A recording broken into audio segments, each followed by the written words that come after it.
Welcome to today's lesson, determining values in the digits.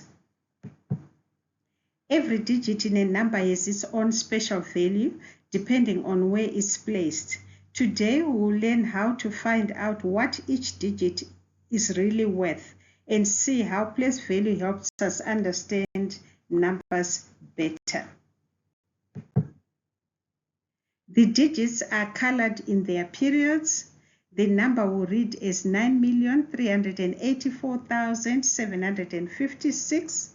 To get the value of 9 and ensure you write it correctly, write 9 below the digit 9 in the big number, then fill up the rest of the place values with zeros. And the value of the digit 9 will be 9 million. For the value of 3, do the same. Write 3 below the digit 3 in the big number and fill up the rest of the place values with zeros, including the 0 in the millions. But in our lesson on invisible zeros, we learned that we do not need to write the 0 before the 3, so we remove that one, and the value is now 300,000.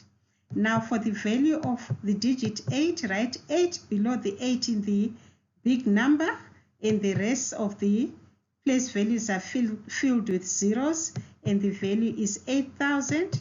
You do the same for 4, and you fill up the rest with zeros, and the value will be 4,000. And for 7, write 7 below the digit 7 in the big number and fill up the rest of the place values with zeros, and the value of 7 is 700. And for 5, write 5 below the 5 and a 0 in the ones place, and the value of 5 is 50.